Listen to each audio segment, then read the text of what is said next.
আজকে তোমাদের পরবর্তী সেট নিয়ে চলে এসেছি।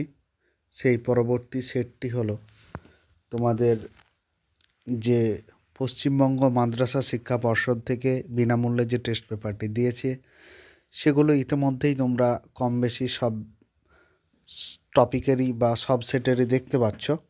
আজও এটিও তার ব্যতিক্রম নয়।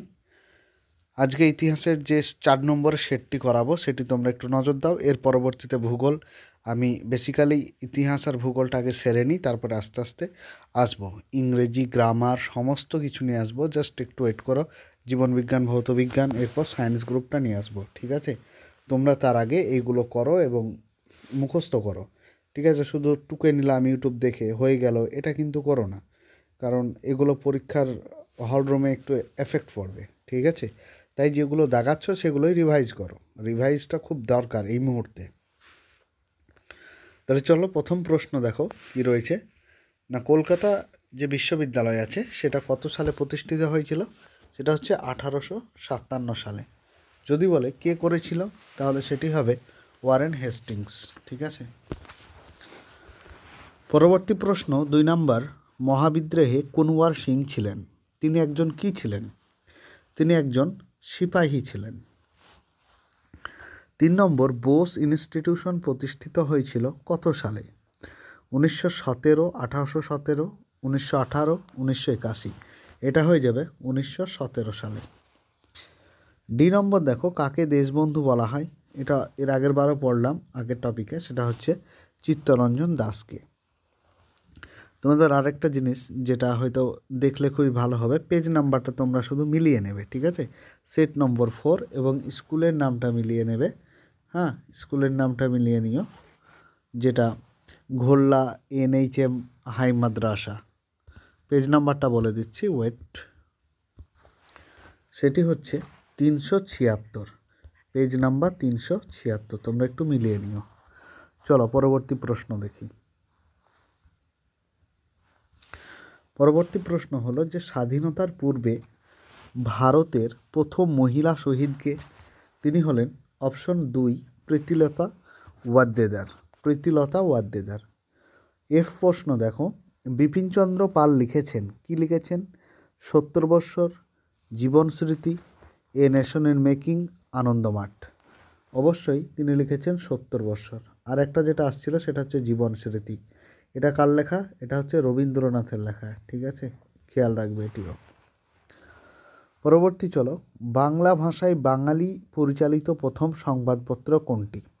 দেখো জি নাম্বারের দুটো জিনিস এখানে বলে দিই। এটি 2022 সালে এসেছিল প্রশ্নটি, তোমাদের মাধ্যমিক 2022 সালে এসেছিল, ঠিক আছে? তা প্রশ্নটির উত্তরটি সবাই কিন্তু বেঙ্গল গেজেট করো না, কারণ এটি ভুল হবে করলে। তাহলে সঠিক উত্তর কোনটা? সঠিক উত্তর হবে বাঙ্গাল গেজেটই, ঠিক আছে? আবারও বলে দিচ্ছি যে বেঙ্গল গেজেট নয়, বাঙ্গাল গ্যাজেটই, ভালোভাবে শুনে নিও। এইটার প্রশ্নটি, হুল কথাটির অর্থ হলো কি?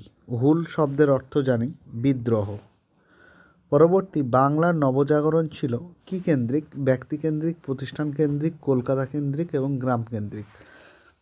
বাংলার নবজাগরণ অবশ্যই এটা একটা শহরে হয়েছে, মানে এটা শহর কেন্দ্রিক, অর্থাৎ এখানে কলকাতা কেন্দ্রিক বলাটাই সবচাইতে ভালো।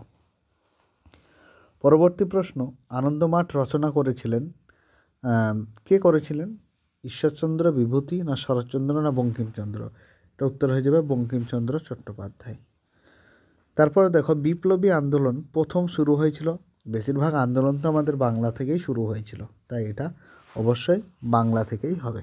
চলো পরবর্তী প্রশ্ন দেখো,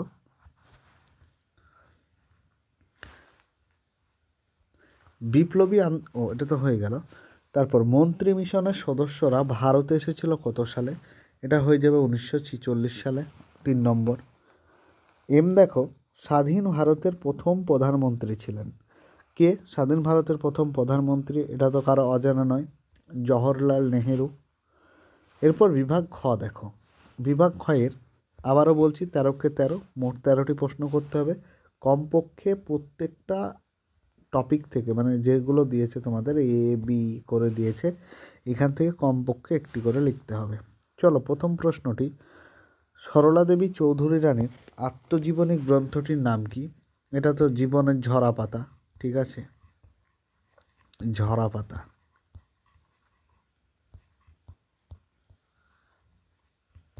পরবর্তী প্রশ্ন, স্কুল বুক সোসাইটি কে কবে প্রতিষ্ঠা করেন? স্কুল বুক সোসাইটি প্রতিষ্ঠাতা করেন কে? না 1917 সালে করে। কে করে? David Hare. ওয়েট, 1917 সালে ডেভিড হেয়ার। চলো পরবর্তী প্রশ্ন দেখো, যে নীলদর্পণ নাটকের রচয়িতাকে? নীলদর্পণ নাটকের রচয়িতা হচ্ছে দীনবন্ধু মিত্র, সবাই জানো। চলো তার পরবর্তী প্রশ্ন দেখো, আলু চাষ কাদের হাত ধরে আসে? খুব একটা ইম্পর্টেন্ট প্রশ্ন, এবং এই আলু চাষটা যাদের হাত ধরে আসে তাদেরকে বলা হয়, মানে তাদের পর্তুগিজ আর কি, ঠিক আছে, পর্তুগিজদের হাত ধরে আসে, ঠিক আছে। পরবর্তী প্রশ্ন দেখো, সত্য বা মিথ্যা নির্ণয় করতে হবে, ঠিক আছে। তাহলে সত্য বা মিথ্যা নির্ণয় করতে গেলে তোমাকে প্রথমে প্রশ্নগুলি জানতে হবে, না জানতে পারলে আন্দাজে মারতে হবে। এবার তোমরা এখানে আন্দাজে মারবে কিভাবে বলে দিচ্ছি, যারা জানো না বা জানতে পারবে না, হয় 3টেই সত্য লিখে দিবা, না হলে 3টেই মিথ্যা লিখে দিবা, ঠিক আছে। তাহলে চলো, প্রথম দামিনিকো কথাটির অর্থ নদীর প্রান্তদেশ। এটা অবশ্যই মিথ্যা, কারণ এর উত্তর হয়ে যাবে পাহাড়ের প্রান্তদেশ, নদীরটা না হয়ে পাহাড়ের হবে। 2 নম্বর, চলো, ফরওয়ার্ড ব্লক প্রতিষ্ঠা করেন সুভাষচন্দ্র বোস। অবশ্যই সত্য। 3 নম্বর, বিধবা বিবাহ আইন পাশ করেন ডিরোজিও। একদম মিথ্যা কথা, ঠিক আছে। চলো এরপর তোমাকে কি করতে হবে, কয়স্তম্ভের সাথে ক্ষয়স্তম্ভ মেলাতে হবে। দীনবন্ধু মিত্র, সেটা হচ্ছে নীলদর্পণ। সিপাহী বিদ্রোহ হয় 1857 সালে। থমাস ব্যাবিংটন ম্যাকলে, সেটা হচ্ছে পাশ্চাত্য শিক্ষার জন্য তিনি ফেমাস হয়ে আছেন। এরপর দেখো ডি এর মানচিত্র দেবে পরীক্ষার হলে, মানচিত্র থেকে তোমাকে যে কোনো একটা জুড়তে হবে, ঠিক আছে, যেহেতু কমপক্ষে একটি করে, আর তার আগে 13টা যদি হয়ে যায়, না নিশ্চয়ই করতে হবে, কারণ যেহেতু বলেছে কমপক্ষে একটি করে, সেহেতু এখান থেকেও নিয়ে করতে হবে। চলো পরবর্তী প্রশ্ন দেখো, এবার হচ্ছে বিবৃতি ব্যাখ্যা। তাহলে তোমরা, আবারও বলছি যে তোমরা যারা সাবস্ক্রাইব করোনি অবশ্যই সাবস্ক্রাইব করে দিও চ্যানেলটি, যাতে আমরা ভিডিও বানাতে উৎসাহ পাই, ঠিক আছে। আর বন্ধুদের সাথে বেশি বেশি শেয়ার করো, এটা রিকোয়েস্ট, যাতে সবাই উপকৃত হয় এবং উপকার পায় তোমাদের দ্বারা, আমার দ্বারা। যেমন যারা দেখছো, আমি হয়তো তোমরা ভাবছো যে উপকার পাচ্ছি, তাহলে তোমরাও তাদেরকে শেয়ার করো, যাতে তারাও ভাবে না বন্ধুরা শেয়ার করেছে, এতে আমাদেরও উপকার হচ্ছে, ঠিক আছে। আর ভিডিওর কমেন্ট বক্সে যে হোয়াটসঅ্যাপ চ্যানেলটি থাকবে বা হোয়াটসঅ্যাপ গ্রুপটি থাকবে, সেটা অবশ্যই তোমরা জয়েন হয়ে যে, ওখানে আমি সমস্ত PDF দেব পরীক্ষার, বা ইম্পর্টেন্ট যে প্রশ্নগুলো থাকবে, বড় প্রশ্ন। এখন তো বড় প্রশ্ন করছি না, এখন MCQগুলো সেরে নিচ্ছি 1 নম্বরের, দিয়ে বড় প্রশ্নতে আসবো। চলো দেখে নিই যে বিবৃতিটা, 19বিংশ শতাব্দীতে বাংলার নবজাগরণ ছিল অলীক ব্যাপার। তাহলে এই জাগরণটি কিন্তু সর্বাত্মক ছিল না, এটা 3 নম্বরেরটি উত্তর হয়ে যাবে। পরবর্তী দেখো, ওয়াহাবি আন্দোলন ছিল একটি গুরুত্বপূর্ণ আন্দোলন। তাহলে এই আন্দোলনটা গুরুত্বপূর্ণ আন্দোলন, তার কারণ কি? কারণ এটি যদিও প্রাথমিকভাবে শুরু হয়েছিল একটা ইসলামী ধর্মীয় সংস্কার আন্দোলন হিসাবে। 3 নম্বর দেখো, যে বারদৌলি সত্যাগ্রহ অনুষ্ঠিত হয় 1928 সালে। তাহলে 1928 সালে যে সংগঠিত হয়, এই আন্দোলন ছিল একটি সরকারের ভূমি রাজস্ব বৃদ্ধির প্রতিবাদে ভূস্বামী ধনী কৃষক শ্রেণী এবং ভূমিহীন দরিদ্র কৃষক শ্রেণীর মিলিত আন্দোলন।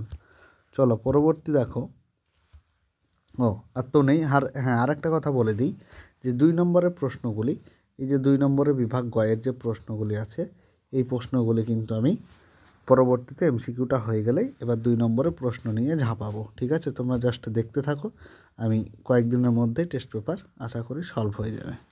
ভিডিওটি দেখতে থাকো এবং বন্ধুদের সাথে শেয়ার করো।